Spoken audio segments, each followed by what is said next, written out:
وأشهد أن محمدا عبده ورسوله الذي لا نبي بعده. اللهم صل وسلم وبارك على محمد وعلى آله وأصحابه ومن سار على نهجه إلى يوم الدين. أما بعد.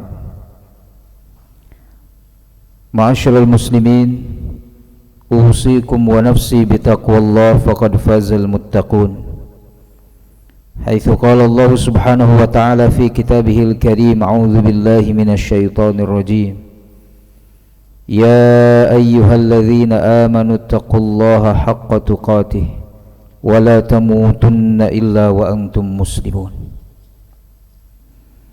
Hadirin sedang jemaah undangan Allah Subhanahu wa taala yang berbahagia. Alhamdulillah, puji syukur senantiasa kita panjatkan kepada Allah Subhanahu wa taala atas limpahan karunia dan nikmat yang telah Allah anugerahkan kepada kita semua. Nikmat kesehatan, nikmat kesempatan, nikmat umur, dan nikmat terbesar dalam kehidupan kita yaitu nikmatul iman wal Islam. Dengan kesemua nikmat itu, Allah Subhanahu wa taala bimbing langkah kaki kita ke tempat yang mulia ini, semata-mata untuk menunaikan salah satu kewajiban kita, yaitu ibadah Jumat secara berjamaah.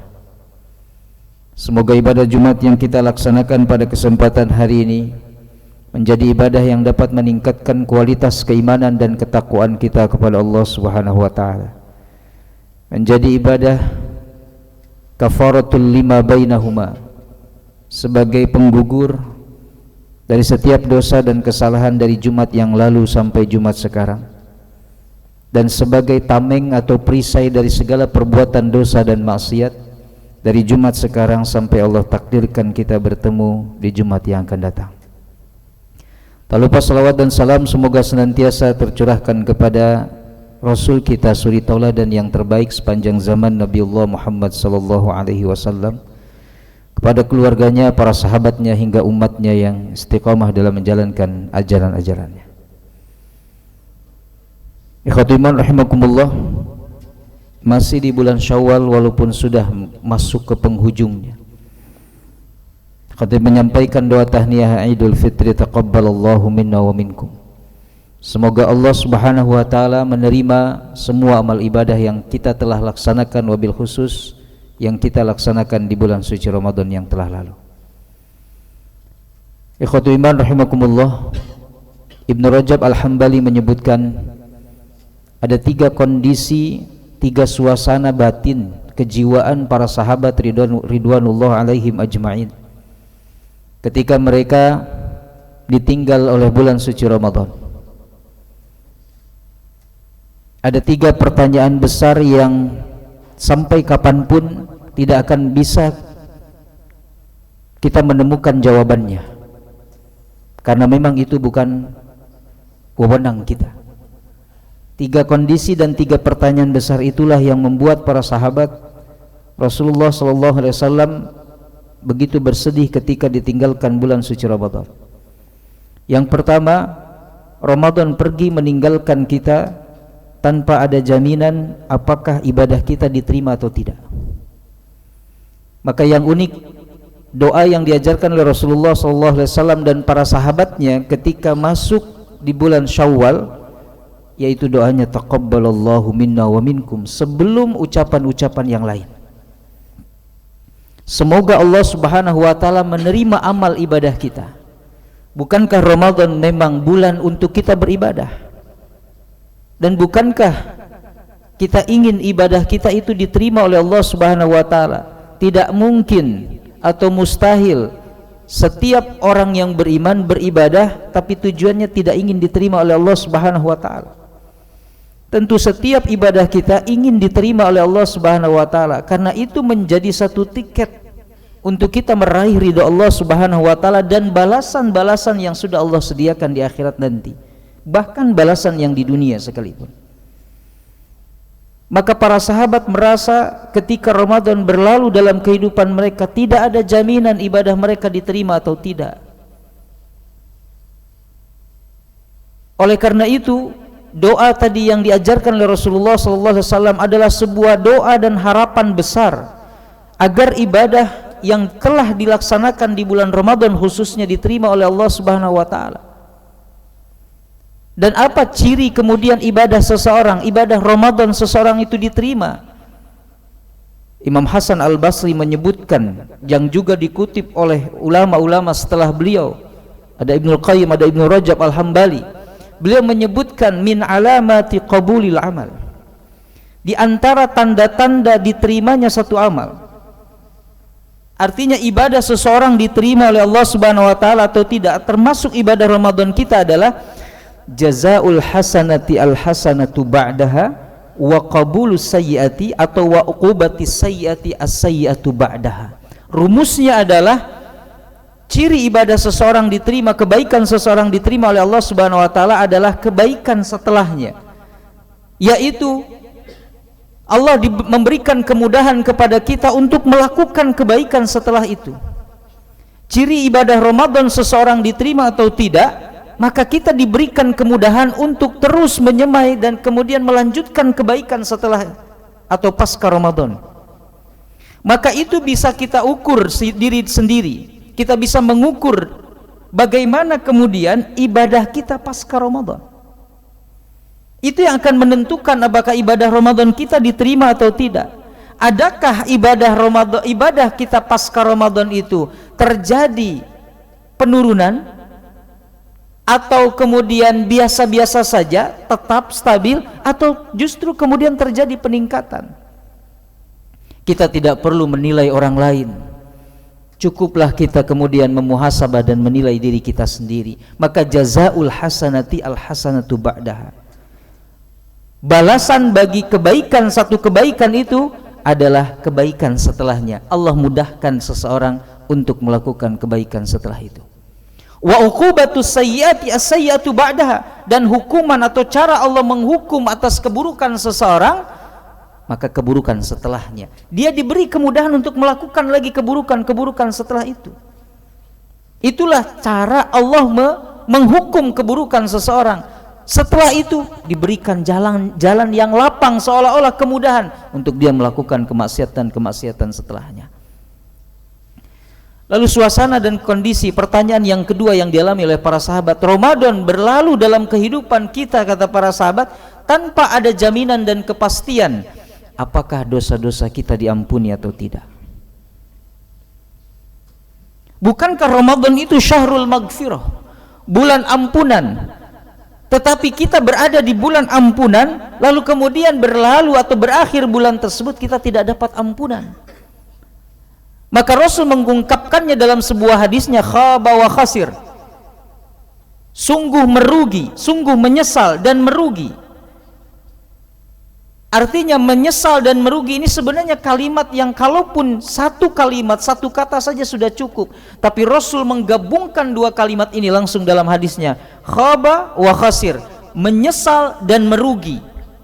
Man adraka Ramadan falam yughfarlah, orang yang Allah sampaikan umurnya di bulan Ramadan dan sampai berakhir tapi kemudian tidak mendapatkan ampunan Allah Subhanahu wa taala.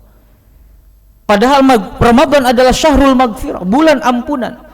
Sampai kemudian saking berlimpahnya ampunan Allah Subhanahu wa taala, di 10 malam terakhir Rasul mengajarkan sebuah doa terbaik kepada istri beliau Aisyah radhiyallahu anha secara khusus dan umumnya kepada kita, yaitu doa terbaik untuk malam-malam terbaik di bulan yang terbaik. Allahumma innaka afuwun tuhibbul afwa fa'fu anni. Ya Allah, sungguh Engkau adalah Maha Pemaaf, mencintai kemaafan, maka maafkanlah aku ya Allah.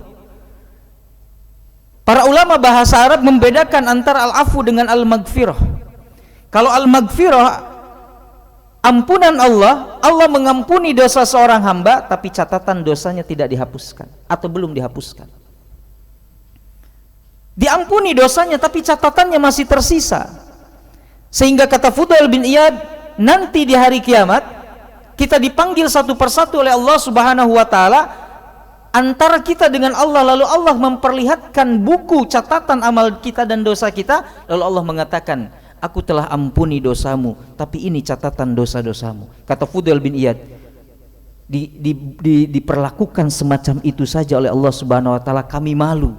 Walaupun itu antara kita dengan Allah, dan kemudian dosa kita sudah diampuni, tapi catatan dosanya masih ada. Itu tidak dipublikasikan, itu tidak diviralkan, antara kita dengan Allah saja. Kata Fudail bin Iyad, itu sudah cukup membuat kepala kami tertunduk malu di hadapan Allah Subhanahu wa Ta'ala. Padahal tadi kata Allah, aku sudah ampuni dosamu, tapi ini catatan dosamu kalau kamu mau lihat. Kita bisa bayangkan seberapa panjang dan banyaknya catatan dosa kita. Tapi al-afu yang diajarkan oleh Rasulullah SAW di 10 malam terakhir sebagai puncak dari berlimpahnya ampunan Allah Subhanahu wa Ta'ala, bukan saja Allah ampuni, tapi catatan dosanya Allah putihkan, Allah hapuskan, tak berjejak, tak bersisa. Maka satu pertanyaan besar tadi, Ramadan berlalu tanpa sebuah jaminan apakah dosa-dosa kita diampuni atau tidak. Lalu pertanyaan yang ketiga yang membuat para sahabat kemudian merasa sedih dan gelisah, Ramadan pergi berlalu dalam kehidupan mereka, kata para sahabat, tanpa ada jaminan dan kepastian apakah masih bisa bertemu lagi dengan Ramadan atau tidak. Jadi tiga hal ini, tiga pertanyaan ini tidak bisa dijawab oleh para sahabat dan kita semua, karena ini bukan wilayah kita. Apakah kemudian ibadah kita diterima atau tidak, kita tidak tahu. Apakah dosa kita diampuni atau tidak, kita tidak bisa menjamin, apalagi menjamin orang lain. Apakah kita masih bisa bertemu dengan Ramadan di tahun yang akan datang atau tidak, itu pun kita tidak bisa menjaminnya. Maka 6 bulan setelah itu, kata Ibnu Rajab Al-Hambali, setidaknya 6 bulan pasca Ramadan, berarti Syawal, Zulqa'dah, Zulhijjah, Muharram, Safar, Rabiul Awal, 6 bulan tersebut pasca Ramadan, para sahabat mengisinya dengan doa-doa harapan kepada Allah agar 3 ini diterima oleh Allah Subhanahu wa Ta'ala. Ibadahnya diterima, dosanya diampuni, dan diberi kesempatan lagi bertemu dengan Ramadan. 6 bulan setelah Ramadan. Lalu 6 bulan kedua setelah itu, mereka para sahabat mempersiapkan diri lagi untuk menyambut Ramadan. Maka kata Ibnu Rajab, wajar kalau bagi para sahabat sepanjang tahun adalah Ramadan, karena 6 bulan pasca Ramadan diisi dengan doa dan harapan, benar-benar bersimpuh kepada Allah agar 3 ini diterima oleh Allah Subhanahu wa Ta'ala. Dan 6 bulan setelah itu, artinya dari Rabiul Tsani sampai Ramadan, mereka mempersiapkan diri lagi untuk menyambut bulan suci Ramadan. Wajar kalau sepanjang tahun bagi para sahabat adalah Ramadan. Maka yukhatiman rahimakumullah, sejatinya bagi setiap muslim, Ramadan dalam konteks bulan memang akan terjadi pergiliran waktu, akan terjadi pergantian, itu sunatullah. Tapi Ramadan dalam bentuk spirit, Ramadan dalam bentuk ruh, nilai-nilainya itu jangan pernah hilang dalam kehidupan kita. Walaupun kita kemudian sudah hampir 1 bulan ini meninggalkan Ramadan, Syawal pun sudah berada di penghujungnya, apakah dengan mudah kemudian kita lupakan nilai-nilai yang terkandung di bulan Ramadan kemarin, yang susah payah kita kejar dan kita raih, lalu kemudian menguap begitu saja karena hanya pergantian bulan. Ini baru 1 bulan pun belum full, belum penuh berpisah dengan Ramadan, namun terkadang kita sudah melupakan spirit atau nilai-nilai semangat yang ditinggalkan oleh bulan suci Ramadan. Padahal para sahabat 6 bulan dalam tanda petik tidak bisa move on dari nilai-nilai spirit Ramadan. 6 bulan setelahnya persiapan lagi untuk menyambut kedatangan Ramadan dengan hati yang sukacita dan bergembira. Maka setidaknya ada 3 spirit Ramadan yang harus kita jaga. Setidaknya yang pertama dan kedua, besar harapan dosa kita diampuni, ibadah kita diterima. Kalaupun kemudian Ramadan kemarin menjadi Ramadan terakhir dalam kehidupan kita, setidaknya nomor 1 dan 2 ini kemudian bisa diterima oleh Allah Subhanahu wa Ta'ala. Karena yang nomor 3 kita memang tidak juga bisa menjamin apakah masih bisa bertemu dengan Ramadan atau tidak. Tapi setidaknya kalaupun ini menjadi Ramadan terakhir dalam kehidupan kita, Imam Ibnul Jauzi dalam kitabnya As-Saidul Khatir, di akhir pembahasan tentang Ramadan, beliau menuliskan sebuah doa yang begitu indah. Allahumma in kana hadza akhiru Ramadan li.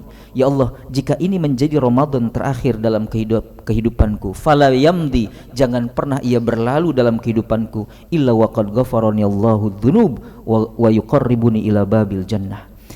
melainkan ya Allah, Ramadan yang berlalu ini yang menjadi terakhir dalam kehidupan kami, itu menjadi Ramadan yang akan mengampuni dosa-dosa kami dan mendekatkan kami ke pintu surgamu ya Allah. Andaikan menjadi Ramadan terakhir, karena kita tidak bisa menjamin bisa bertemu lagi dengan Ramadan tahun depan atau tidak. Setidaknya kalau itu menjadi Ramadan terakhir, kita jaga spirit Ramadannya itu. Kalaupun Allah takdirkan lagi, minimalnya kita bisa bertemu lagi dengan Ramadan tahun depan, kita bisa terus menjaga spirit Ramadan itu dalam kehidupan kita. Karena terlalu berharga, terlalu bernilai ketika Ramadan yang begitu berharga dalam kehidupan kita itu menguap begitu saja, kita sia-siakan sepeninggal Ramadan dalam kehidupan kita. Maka yang pertama, apa spirit yang bisa kita ambil dari ibadah Ramadan kita yang telah lalu? Yaitu al-ihtimamu bil waqti. Kata Ibnul Qayyim, memperhatikan waktu. Tidak ada bulan yang paling mendisiplinkan kehidupan kita kecuali Ramadan. Setiap kumandang azan kita bersegera, dan selalu yang keluar dari lisan kita begitu mendengar kumandang azan, alhamdulillah. Ucapan segala puji kepada Allah Subhanahu wa taala, pujian kepada Allah. Dan setelah azan berkumandang, kita segera untuk melaksanakan ibadah salat. Kita segera kemudian datang ke rumah-rumah Allah Subhanahu wa taala, menyeru panggilannya, menunaikan kewajiban kita, bersegera. Tidak ada yang paling disiplin dalam kehidupan kita sepanjang tahun kecuali saat kita berada di bulan Ramadan. Begitu disiplinnya kita bangun di sepertiga malam terakhir, kemudian disiplinnya waktu-waktu salat, apalagi waktu maghrib, kemudian isya, tarawih dan seterusnya. Terasa begitu tersusun dan tertib sekali kehidupan kita di bulan suci Ramadan. Bahkan kita tahu sampai dengan detilnya waktu-waktu sholat, kapan itu waktunya subuh, kapan waktu zuhur, asar, maghrib, isya, tanggal berapa hijriyah Ramadannya, kita hafal itu. Sangat berperhatian sekali dengan waktu. Yang kita fikirkan itu. Maka karena al-ihtimamu bil waqti tadi, sedangkan al-waqtu huwal hayah, kata para ulama, waktu itu adalah kehidupan itu sendiri. Maka kalau kita kemudian kehilangan waktu, sejatinya kita kehilangan kehidupan itu sendiri. Imam Hasan Al-Basri mengatakan, di zaman kami lebih menghargai waktu dibandingkan dinar dan dirham. Kenapa? Kalau Anda kehilangan dinar dirham atau tidak punya dinar dirham, Anda masih punya waktu, maka Anda masih bisa mencari dinar dan dirham itu sendiri. Tapi sungguh pun Anda memiliki dinar dan dirham sepenuh bumi, tapi waktu dari Allah sudah habis, apa gunanya dinar dirham yang Anda miliki? Bahkan saking pentingnya waktu, orang kalau lomba maraton, lomba lari, untuk menentukan juara 1, juara 2 itu selisih waktu. Juara 1 bisa menempuh waktu 1 menit, juara 2 1 menit 1 detik. Berbeda 1 detik sudah bisa menentukan siapa yang juara. Satu saat Rasulullah SAW berada di hadapan para sahabat dan mengatakan, akan masuk surga di kalangan umatku 70.000 orang tanpa hisab. Segera saat itu seorang sahabat angkat tangan, ya Rasulullah, ud'ullaha li an akuna minhum. Doakan aku ya Rasulullah, doakan aku, mintakan kepada Allah untukku agar aku termasuk yang 70.000 itu. Rasul langsung mendoakan sahabat ini. Tidak lama dari itu, beberapa sahabat kemudian juga ikut angkat tangan karena melihat sahabat ini didoakan oleh Rasulullah. Ya Rasulullah, saya juga ya Rasulullah. Apa kata Rasulullah? Sabaqaka bika Ukasyah. Maaf, kamu udah keduluan sama Ukasyah tadi. Kenapa? Waktu. Ukasha begitu jeli dan bisa memanfaatkan waktu. Baru Rasulullah selesai berbicara, bersabda seperti itu, Ukasha langsung angkat tangan. Doakan saya Rasulullah termasuk yang 70.000 golongan itu. Padahal para sahabat sudah termasuk, tapi Ukasha tidak ingin kehilangan momentum. Begitu yang lain melihat Ukasha didoakan, baru kemudian tertarik, ikut-ikutan, kepengen juga. Tapi kata Rasul, maaf, kamu udah keduluan Ukasha barusan. Rasul ingin mengajarkan kepada para sahabat, ketika ada peluang kebaikan jangan pernah tunda. Ternyata orang yang paling mulia adalah orang yang kemudian mengawali kebaikan itu sendiri. Karena setelah itu hanya pengikut saja. Kenapa kemudian itu orang yang paling utama? Sebab ketika dia mengawali kebaikan lalu ada banyak orang yang mengikutinya, dia tinggal duduk santai karena mendapatkan pahala dari orang-orang yang mengikutinya. Itulah kenapa para sahabat Rasulullah SAW begitu bersemangat ketika Rasul membuka peluang kebaikan, semuanya angkat tangan, semuanya kemudian ingin menjadi orang yang pertama karena nanti banyak pengikutnya. Dan dia tinggal mendapatkan pahala dari orang-orang yang mengikutinya. Itu yang disebut dalam Islam sunnah hasanah. Man sanna sunnatan hasanatan falahu mithlu ajri fa'ili. Siapa yang mencontohkan satu sunnah yang baik, maka baginya pahala kebaikan yang sama dari orang-orang yang mengikuti tanpa dikurangi sedikit pun pahala mereka. Itulah keistimewaannya berfastabiqul khairat. Tapi itu kaitan lagi dengan waktu, ikhwatiman rahimakumullah. Ukasa dengan cepat, gerak cepat bahasa sekarang. Langsung angkat tangan, minta didoakan kepada Rasulullah, termasuk yang 70.000 itu ya Rasulullah. Padahal para sahabat itu sudah termasuk yang 70.000. Ini menunjukkan ikhwatiman rahimakumullah, Ramadan kemarin mengajarkan kita tentang berperhatian terhadap waktu. Maka kata Allah Subhanahu wa taala, kalau saat ini waktu berlalu dalam kehidupan kita 1 jam, 2 jam, kita lalui kosong tanpa ada kebaikan sedikit pun, amal soleh yang kita lakukan, mungkin kita anggap biasa, tapi nanti akan ada waktunya, satu waktu, satu masa, satu saat, ketika itu tiba, kita sudah tidak lagi bisa untuk mengamalkan kebaikan, yang ada hanya penyesalan. Al-Munafiqun ayat 10 dan 11, Allah menegaskan, wa anfiqu mimma razaqnakum min qabli ayyatiya ahadakumul maut.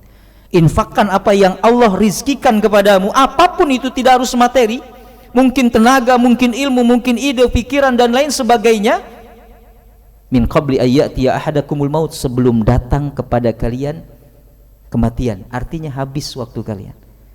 Fayaqula, lalu kalian mengatakan, Rabbi laula akhartani, ya Tuhanku, izinkan aku, engkau kemudian tangguhkan untukku ya Allah, umurku barang sesaat saja, tangguhkan ya Allah, apa yang aku akan lakukan? Fa'asaddaqu, aku akan bersedekah, aku akan infakkan hartaku, aku akan infakkan waktuku, aku akan wakafkan ilmuku, wa akum minas salihin, dan aku akan menjadi hamba-hambamu yang saleh ya Allah. Lalu Allah kemudian menutup dengan jawaban yang sangat tegas, wala yuakhirullahu nafsan idza jaa ajaluha. Allah tidak akan menangguhkan jiwa seseorang apabila sudah tiba ajalnya. Tidak bisa dimundurkan barang sesaat ataupun dimajukan barang sesaat. Inilah waktu yang sudah habis, di mana sudah tidak ada lagi kesempatan bagi kita. Makanya al-ihtimamu bil waqti, al-waqtu huwal hayah, waktu adalah kehidupan itu sendiri. Bahkan Allah sampai bersumpah dengan waktu sangat banyak, dengan waktu secara umum dan turunannya.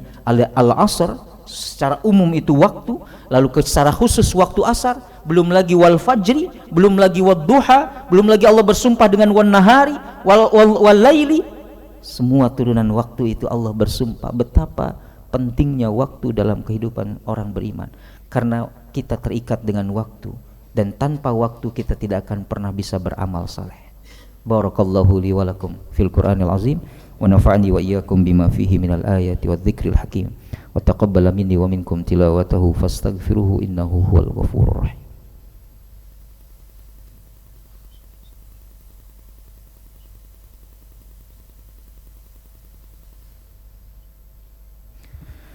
Alhamdulillahilladzi wakafa, wassalatu wassalamu ala nabiyyihil mustafa wa ala alihi wa ashabihi ahli sidqi wal wafa. Asyhadu an la ilaha illallah wahdahu la syarikalah, wa asyhadu anna Muhammadan abduhu wa rasuluhu alladzi la nabiyya ba'dah. Khotiman rahimakumullah, spirit Ramadan yang kedua yang ditinggalkan oleh bulan suci Ramadan dan harus kita terus rawat dan jaga adalah al-kaffu anin nafsi, pengendalian diri. Ibadah Ramadan, wabil khusus ibadah saum, mengajarkan tentang makna pengendalian diri. Bahkan bukan saja kepada perkara-perkara yang diharamkan oleh Allah Subhanahu wa taala, perkara yang dihalalkan milik kita, hak kita saja, tapi saat ibadah saum Allah memerintahkan untuk tahan, maka kita sami'na wa ata'na menahannya. Makanan dan minuman di rumah kita beli dengan uang halal, dimasak oleh istri kita, berada di dapur kita, di rumah kita, tersedia di meja makan kita. Namun saat itu belum waktunya, untuk kita makan atau untuk kita nikmati, kita tidak berani untuk menikmatinya. Kenapa? Ada pengendalian diri. Dan dari ibadah saum itu yang paling besar dikendalikan dalam ibadah saum kita, dua syahwat. Yang kedua syahwat ini lebih banyak menjerumuskan manusia ke dalam nerakanya Allah Subhanahu wa taala. Pertama syahwatul batni, syahwat perut. Yang kedua syahwatul farji, syahwat kemaluan. Bukankah dua syahwat inilah yang paling banyak menjerumuskan manusia ke dalam neraka? Syahwatul batni, apapun itu, Anda kejar dunia, Anda kejar jabatan, pangkat, kedudukan, popularitas, semuanya tujuannya ujung-ujungnya apa? Perut. Untuk kepentingan perut.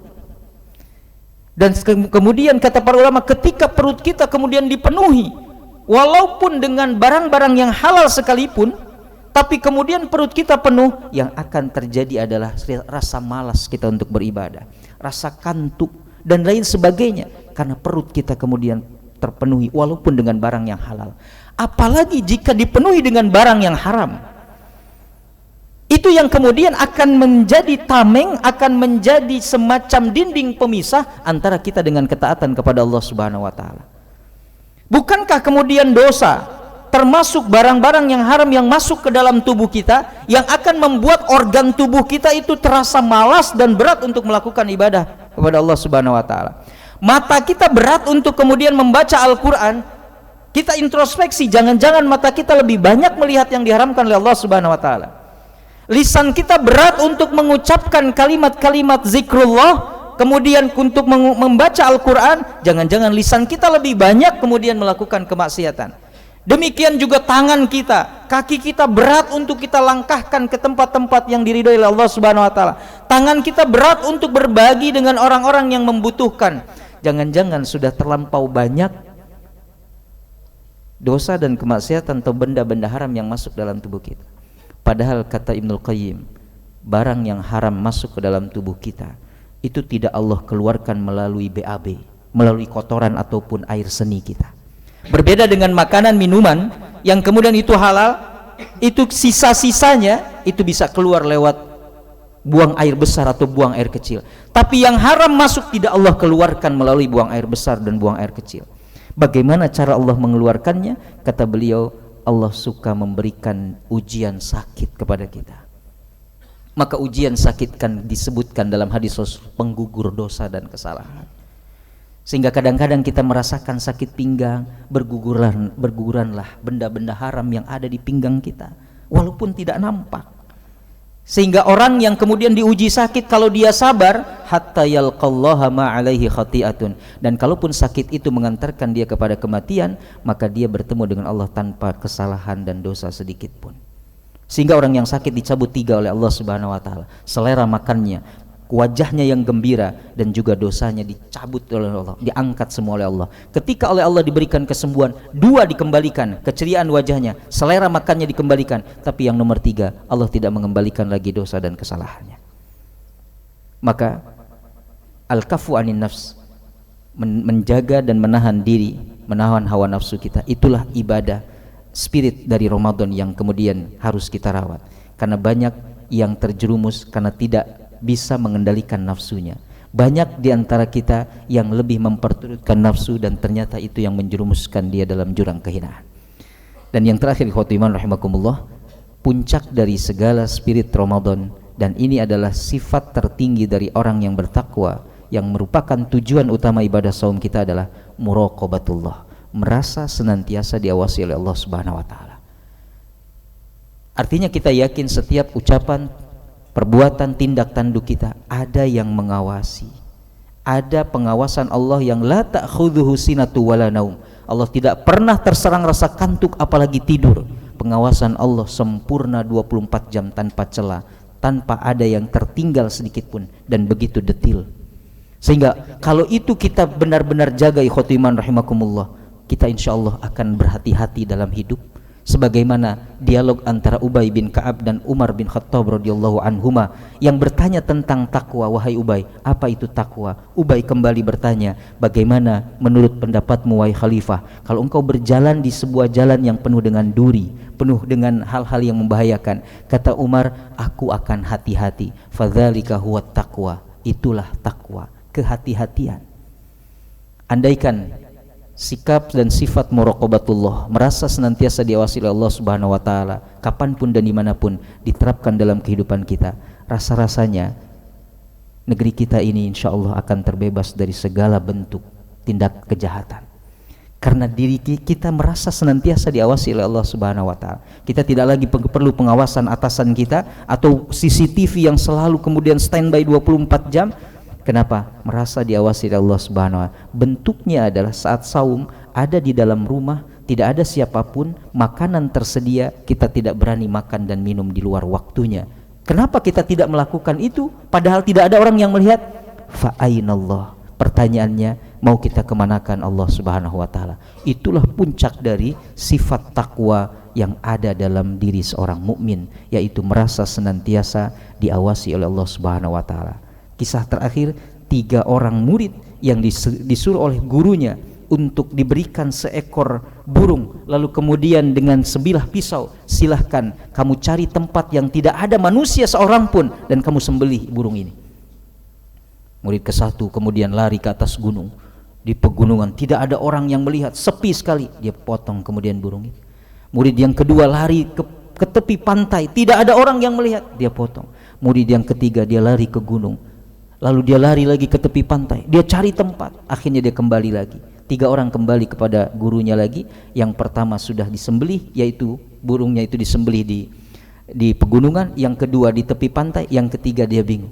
Kata gurunya, kenapa kamu belum motong burung kamu belum dipotong? Apa kata yang ketiga murid yang ketiganya ini? Aku sudah cari di semua tempat wahai guru, tidak ada tempat yang tidak ada pengawasan Allah Subhanahu wa taala, sehingga aku tidak bisa memotong burung ini, karena setiap aku ingin motong, pengawasan Allah selalu ada di sekitarku.